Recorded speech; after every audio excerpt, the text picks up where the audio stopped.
Waalaikumsalam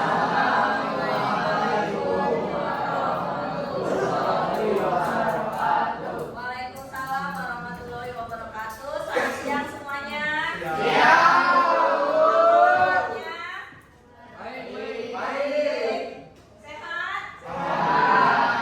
Semuanya berdiri di tempat.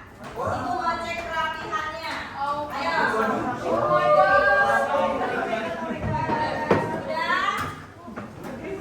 Dasinya dipakai. Oke, ibu lihat sebelah kiri sudah baik, tengah juga sudah rapi, sebelah kanan juga sudah rapi. Silakan duduk kembali. Ada yang nggak hadir hari ini? Ibu absen dulu ya. Absen dulu, oke. Oke, 11, oke. Adinda, Alexandra, Akila, Adi, kenapa sakit? Arka, Aura, Kalista, Cecilia, Christopher, Devi, Fakri, Farel, Dari, Isela, Inatan, Intan, Jessica, Karina, Kayla, Kairisa, Linda, Muhammad Rizky, Muhammad Yusuf, Nadira, Noval, Octaviana, Vita, Raisa, Sabila, Septino, Sabir, Syarifah, Taufikur Rahman, Bima, sakit, Justice, ya. Oke, buka buku geografinya. Hari ini kita belajar tentang pengelolaan sumber daya dan isu lingkungan hidup. Buka buku paket dan buku catatan. Oke, seperti yang sudah kalian pelajari minggu lalu, apa aja pengelolaan sumber daya alam terdiri dari 6. Apa yang dikelola sumber daya alamnya? Ayo, ada yang bisa menyebutkan? Tunjuk tangan. Siapa yang bisa menjawab? Yang tugas minggu lalu? Ayo. Minggu lalu kita sudah mempelajari pengelolaan sumber daya alam. Tunjuk tangan yang bisa menyebutkan ke-6-nya. Aina. Siapa namanya? Oh ya? Oh Intan. Intan ya? Diri. Pengelolaan. Pengelolaan sumber daya air, pengelolaan sumber daya perikanan, pengelolaan dan pengelolaan sumber daya pertambangan, pengelolaan lahan, pengelolaan limbah, dan pengelolaan sumber makanan. Oke, terima kasih Intan. Benar, ada 6 pengelolaan. Nah, dari ke-6 itu kita sudah belajar yang namanya AMDAL. Udah juga kemarin kan? Ada yang bisa menerangkan atau memberikan sedikit pendapat apa itu AMDAL? Siapa yang berani tunjuk tangan? Akila. AMDAL itu merupakan kajian mengenai dampak yang timbul dalam pengambilan keputusan atau penyelenggaraan usaha sebelum dilakukannya perubahan lingkungan. Tujuannya untuk menjaga atau meningkatkan kualitas lingkungan hidup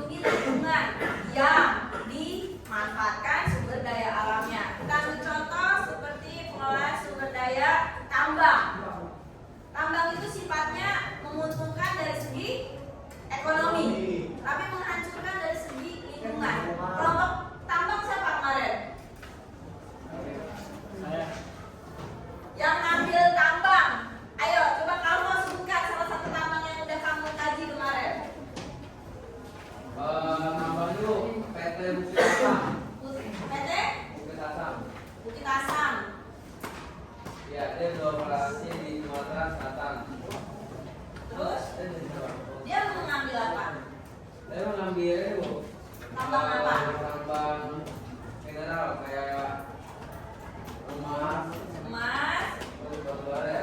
batu bara. Oke. Kamu sudah mengkaji amdalnya? Sudah. Apa dampak yang disebabkan dari penggalian tambang batu bara? Ayo, kalian ada dituliskan di situ? Enggak. Ada yang rumahnya di wilayah Marunda? Enggak. Kalian pernah ke Rumah Pitung? Pernah ke Rumah Pitung? Tapi hanya di Rumah Pitungnya ya. Kalau kalian main ke Rumah Pitung, lalu ada gangan masuk ke dalam di bawah pesisir, itu kalian bisa lihat di sepanjang pesisir ada kapal pengangkut batu bara. Nah, dampak lingkungannya apa? Padahal digalinya bukan di situ, tapi orang situ merasakan dampaknya, yaitu udaranya panas dan gersang dan juga bau. Batu bara tuh bau. Nah, apa kalau siang hari pas anginnya lagi, angin laut lagi kenceng-kencengnya, akan membuat aroma di sini Marunda itu jadi kayak bau tambang, kayak bau bau itu apa? Batu bara. Ya, warnanya hitam. Kita bisa lihat kalau misalnya rumah kita sampai lantai 2, lantai 3. Kalau lantai 1 doang nggak bisa kelihatan. Tapi kalau rumah warga yang ada lantai 2-nya melihat ke arah laut itu bisa melihat kapal pengangkut batu bara itu. Panjang, gede-gede kapalnya. Itu dulu ibu ngajarnya di Marunda situ, setiap siang liatin dari lantai 4 gedungnya. Ya. Dan itu udaranya panasnya bisa membuat wajah kita jadi jerawatan. Karena memang mengandung bahan kimia yang belum diolah, yang masih mentah. Tuh. Lalu apalagi tambang yang biasanya merusak? Ayo yang paling terkenal tambang di Indonesia. Freeport. Kalian udah pernah lihat gambarnya? Ada di media sosial nggak? Bentuknya menjadi seperti kerucut ke bawah. Ya itu digali, emasnya diambil untuk didistribusikan, diolah menjadi perhiasan. Terus apa lagi sih mas? Buat apa aja sih? Satu perhiasan. Aksesoris termasuk perhiasan. Tabungan. Emas juga digunakan di makanan. Ya, lagi ngetren es krim pakai lapisan emas 0 karatnya 0,0001 yang tipis seperti kertas. Kayak dia slice keju. Lalu ada juga untuk kosmetik. Ya, kalian suka melihat kan di Shopee Live mengandung emas 24 karat, di dalamnya ada kertas kayak patah-patah warnanya emas. Kalau harganya mahal mungkin benar. Ya, tapi kalau harganya murah jangan percaya. Ya. Bu mas kalau dimakan sakit perut nggak? Enggak. Kalau yang karatnya 24 karat yang murni. Karena itu cuma sedikit banget gitu, masih bisa diolah oleh perut manusia, pencernaan manusia. Kalian tahu bayi minum besi? Kalian tahu di susu atau makanan bayi itu mengandung zat besi dan mineral besi? Tahu. Apa nah? Beneran mineral besi tapi yang murni dan ada kadarnya. Kadar tertentu. Kalian bisa baca di kerdus susunya jika dia mengandung zat besi seberapa. Kalian bisa tes buka. Kalau yang asli beneran nempel di magnet. Tapi di Indonesia kayaknya nggak ada deh, semuanya udah pakai sintetik yang buatan, yang udah jadi bentuknya bubuk. Kalau di luar negeri itu kan pernah viral yang susu anaknya di magnet, besinya nempel. Benar itu zat besinya benar. Ya. Kenapa? Bagus. Zat besi kan buat apa? Tulang dan darah, aliran darah. Kalau mau zat besi dalam bentuk lain ada di sayuran, terutama sayur Popeye, bayam. Itu ya, makanya rajin-rajin makan sayur. Sayur juga merupakan sumber daya alam loh. Ya, sayur ditanam kan dari tanah yang diolah, dibuat menjadi sebuah perkebunan sayur. Hasilnya kalian nikmati dulu, gitu ya. Jadi dari setiap pengelolaan sumber daya alam itu pasti ada dampaknya. Nah, kita coba ambil satu contoh di Indonesia yang menurut kalian isu lingkungan hidup yang paling sering terjadi tiap tahun terulang. Kebakaran apa nak? Hutan. Kebakaran hutan. Pernah dengar? Waktu kasus perbatasan itu pernah baca kebakaran hutan itu menjadi konflik wilayah perbatasan.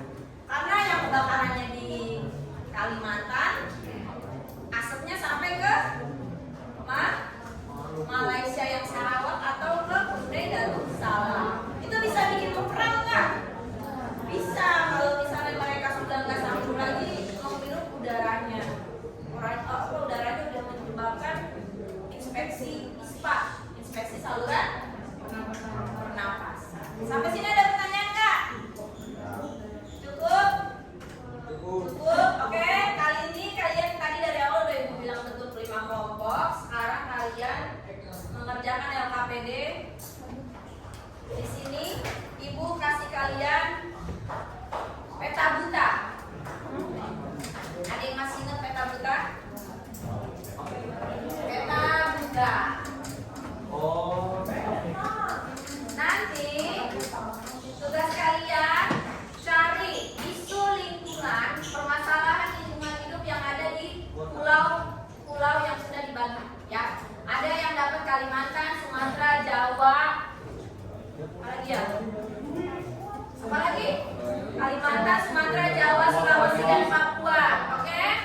Kita ambil contoh misalnya di Kalimantan, isu lingkungan hidupnya apa? Yang tadi udah disebutin. Ada kebakaran hutan, ada juga pengelolaan tambang batubara di sini, ada juga intan di sini. Nah nanti tugas kalian cari itu posisinya di mana? Kebakaran hutan di mana? Pilih salah satu aja ya. Tambangnya di mana? Misalnya ada hulu banjir, juga banjirnya di wilayah mana? Dititikin di sini, dikasih penjelasan di bawahnya. Kalau gempa bukan? Kalau apa? Kalau gempa termasuk? No, gempa itu adalah Alam. alam, musibah yang terjadi karena alam. Gempa tidak bisa kita prediksi, tapi kita bisa antisipasi dengan mengukur kedalamannya. Ada skala yang bisa menentukan getaran tersebut kedalamannya berapa skalanya. Apa namanya? No, alamnya namanya alat mengukur gempa. Waduh, kelas 10. Ayo, bahasa geografinya gempa apa?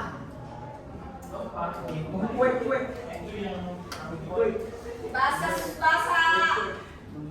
geografinya gempa bumi. Dari S.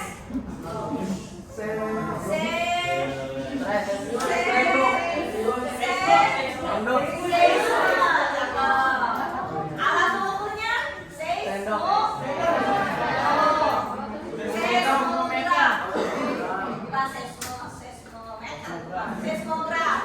Ya.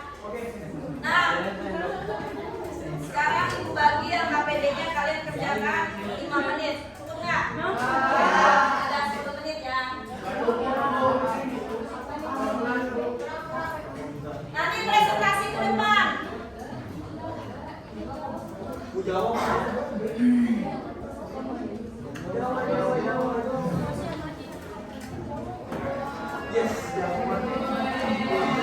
Ayo dipilih kalian cari isu lingkungannya di pulau tersebut apa?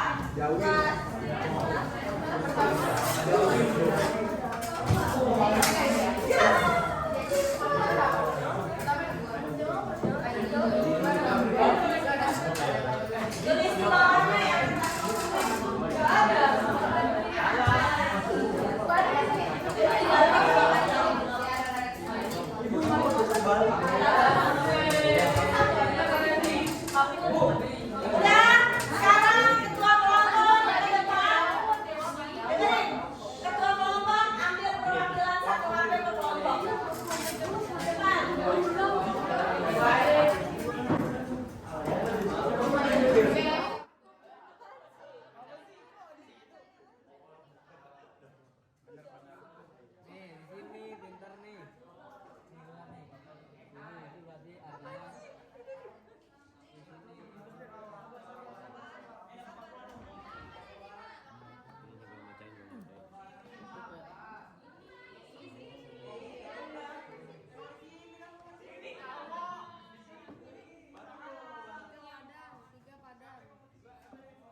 Kalimantan akan menjelaskan hasil diskusi yang telah kami diskusikan dengan kelompok kami. Sebelum itu kami akan memperkenalkan kelompok kami terlebih dahulu. Saya Mara Muhammadiyah. Saya Taufik Rahman Fariji. Saya Galia dari Malin Haryanto. Ya Yusuf. Pulau Kalimantan adalah sebuah Pulau Kalimantan Barat itu biasanya sering terjadi daerah Kalimantan Barat itu biasanya sering terjadi kebakaran hutan. Yang biasanya kebakaran hutan di Kalimantan itu disebabkan oleh musim kemarau dan aktivitas pembakaran lahan seperti pembakaran ilegal dan faktor manusia. Dampaknya meliputi polusi udara, kerusakan ekosistem, kehilangan biodiversitas, dan dampak sosial ekonomi. Upayanya pemantauan satelit, kerjasama pemerintah, masyarakat, dan penegakan hukum.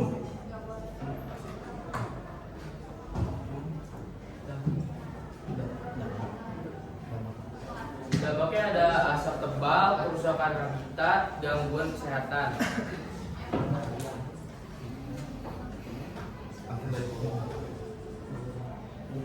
Penyebabnya kemarau, pembakaran, pembakaran lahan dan aktivitas manusia. Dampak asap tebal, kerusakan habitat, gangguan kesehatan.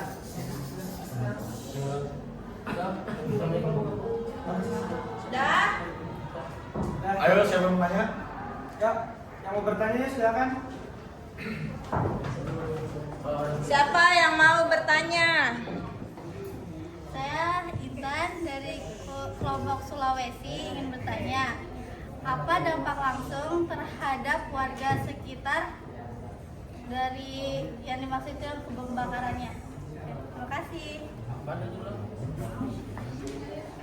Saya akan menjawab pertanyaan dari Intan. Dampak langsung yang dirasakan oleh warga sekitar itu biasanya sangat berupa dan sangat berat. Yang pertama itu kesehatan. Bagi warga-warga yang menghirup langsung gas polusi itu bisa membuat pernapasan mereka mulai sesak dan bisa dibilang menambah penyakit paru-paru. Itu yang pertama. Dan kedua, bagi lingkungan itu sudah pasti tercemar karena polusi atau asap hasil bakaran tersebut itu pasti akan berpindah dari pulau tersebut dan biasanya akan berpindah ke Malaysia, dan biasanya Malaysia akan kena dampaknya karena biasanya hal seperti itu akan memicu pertengkaran atau perselisihan antar dua negara. Makanya pada saat itu pernah ada berita negara Malaysia itu marah-marah ke negara Indonesia karena pembakaran hutan itu dampaknya kena ke Malaysia, padahal pembakarannya tersebut itu ada di Pulau Kalimantan. Nah, itu untuk ekosistem dan untuk sosial itu juga tadi tuh negara tetangga itu bisa marah-marah. Kenapa? Karena kebakarannya di Indonesia, tapi yang ngerasain itu bukan cuma kita doang, tapi negara-negara di sekitar kita ini juga pun ikut merasakan gitu. Jadi dampaknya itu sangat banyak dan juga bisa dibilang cukup berat untuk warga sekitar, apalagi juga negara-negara tetangga gitu. Oke, bagus. Boleh ulangi lagi? Sudah? Sudah ya? Udah tutup. Ya, terima kasih. Wassalamualaikum warahmatullahi wabarakatuh. Waalaikumsalam warahmatullahi. Tepuk tangan buat kelompok Kalimantan.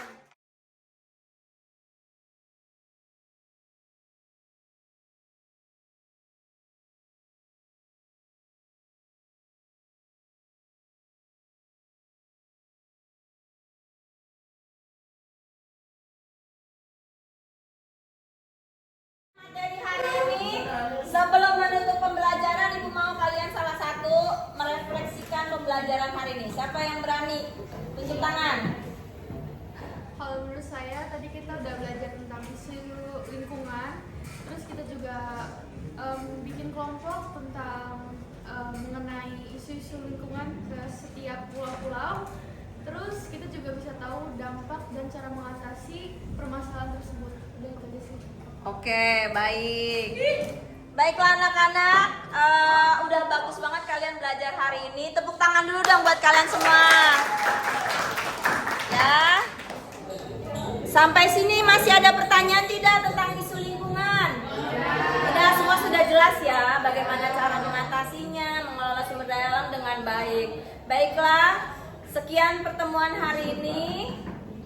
Kita ketemu lagi besok ya dalam kondisi sehat semuanya dan tetap semangat untuk belajar geografi. Oke, sekian Ibu tutup. Assalamualaikum warahmatullahi wabarakatuh. Selamat siang, selamat melanjutkan aktivitas. Terima kasih semuanya.